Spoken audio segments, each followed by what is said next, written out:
Before we begin, take a moment to subscribe to the channel if you love stories that stay with you long after the video ends.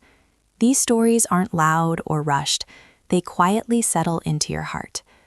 People say betrayal starts the moment your heart stops listening to your conscience, but mine started long before that.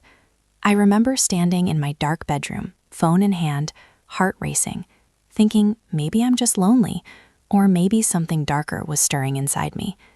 If I had known one single message could change everything, I might have thrown my phone across the room, but I didn't. My name is Harper Mitchell. For the longest time, I felt like a ghost in my own home, not because my marriage was violent or dramatic, but because it was empty. Grayson, my husband, wasn't a bad man, just absent.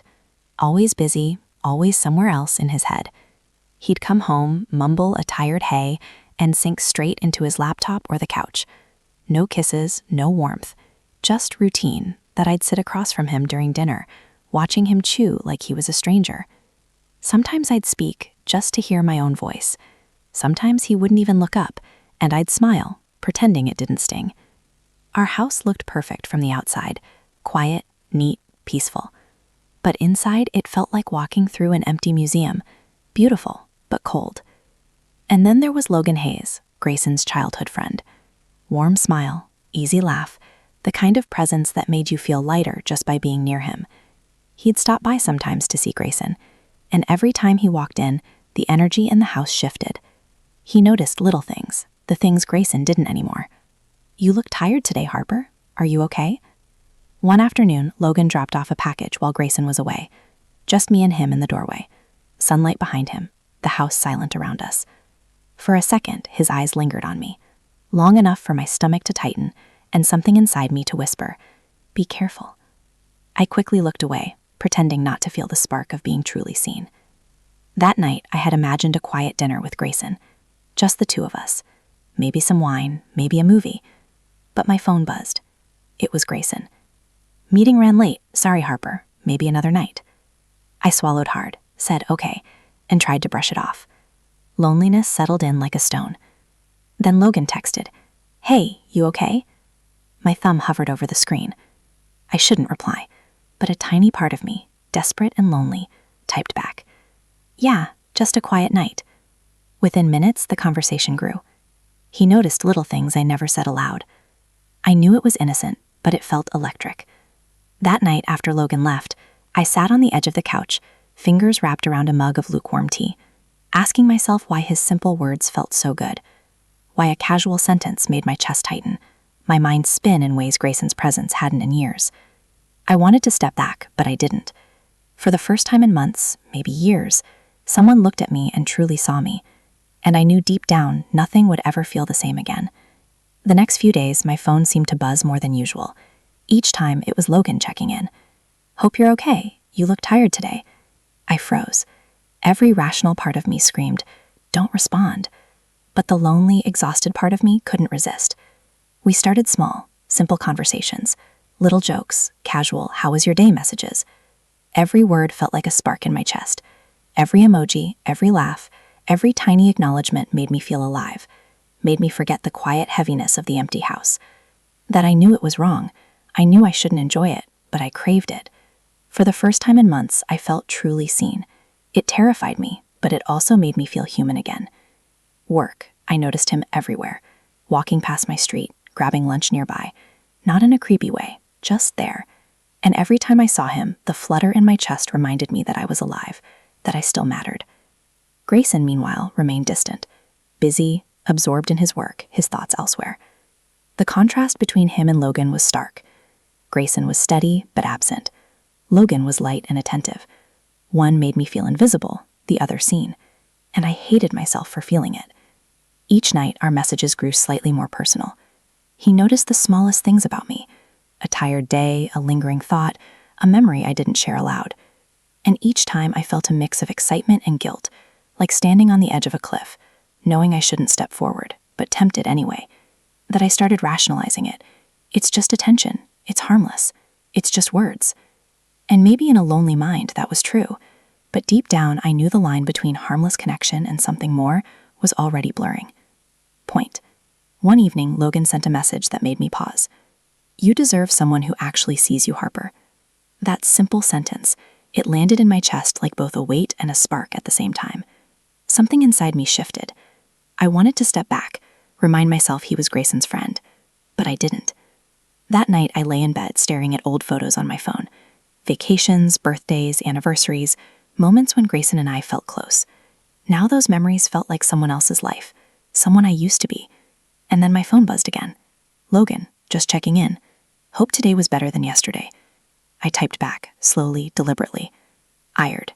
And just like that, the messages began again. Small, careful words, but each one made the empty house feel alive. Each one reminded me that I was seen, that I mattered. And that's when I realized the truth. I had stepped into something I couldn't fully control. I couldn't go back to feeling invisible. I couldn't ignore the spark Logan had ignited. And deep down, I knew nothing would ever feel the same again. Days passed and our messages became part of my routine. Each notification made my heart skip a beat.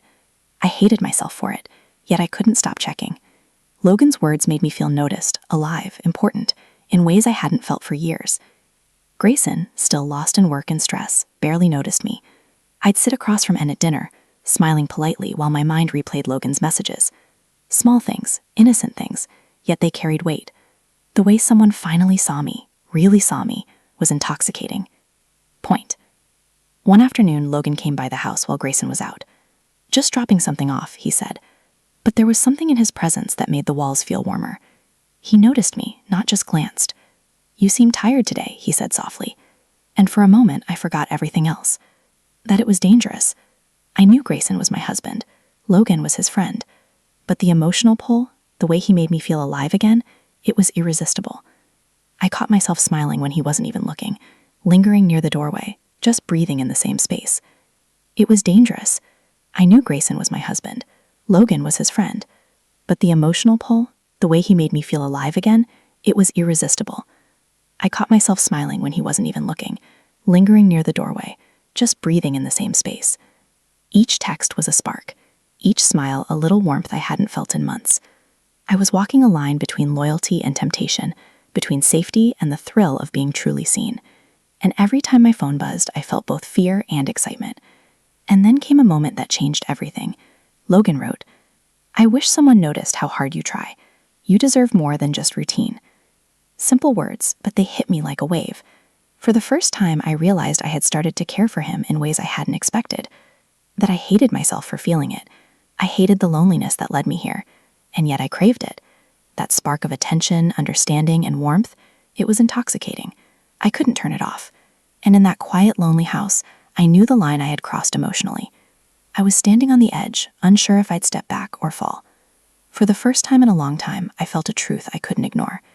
Life inside this house, with Grayson's absence and Logan's attention, had shifted. I wasn't just lonely anymore. I was awake, alert, and dangerously aware of what I wanted. And maybe, the next week felt like a delicate dance. Every text from Logan was a thrill and a warning. I knew I shouldn't feel this way, yet every word, every small joke, every simple check-in made the loneliness inside me fade, if only for a little while. That I shouldn't want. Grayson was still distant, wrapped in work and stress. Dinner felt like a quiet ritual rather than connection. I smiled politely, kept the conversation light, but my thoughts wandered to Logan. The contrast was sharp, routine versus attention, absence versus awareness. Point. One evening, he stopped by unexpectedly. "Just thought I'd drop this off," he said casually, holding a small package. But the air felt different. He noticed how tired I looked, how quiet the house felt, how I lingered by the window watching the sunset. And I realized I craved being seen more than I cared to admit. That I told myself it was harmless, friendly, innocent. But every time he spoke to me, laughed with me, or sent a message that made me smile, I felt something deeper stirring inside me, something I hadn't felt in years. And I hated myself for feeling it. That night, I sat on the edge of the couch, tea forgotten, staring at my phone. Logan had sent another message. "You deserve more than the quiet routine you've been living. You deserve to feel alive." And just like that, my chest tightened, my mind raced. I knew this was dangerous, and yet I couldn't look away. That I started noticing him everywhere, passing by my street, catching glimpses during lunch breaks, the tiniest coincidences that felt too meaningful to be random. I wasn't imagining it. I was awake to every detail. and every detail made the empty house feel less empty and more like a place where choices mattered. For the first time, I admitted it to myself. I cared about Logan, and I cared about how he made me feel. I hated that it was true. I hated the loneliness that had led me here, and yet the thrill, the connection, the spark of being seen, it was irresistible. I was standing on the edge of something I couldn't fully control. Every text, every glance, every word was a step closer to crossing the invisible line. I didn't know if I could step back or if I even wanted to. All I knew was that the quiet emptiness of my marriage had been shattered, and nothing would ever feel the same again. And in that realization, I felt both fear and excitement. Fear for what I was doing, and excitement for the possibility of being truly alive again. Logan had become more than a friend, more than attention. He had become the spark I hadn't known I needed, and I couldn't pretend I didn't feel it. The days that followed felt like walking on a tightrope.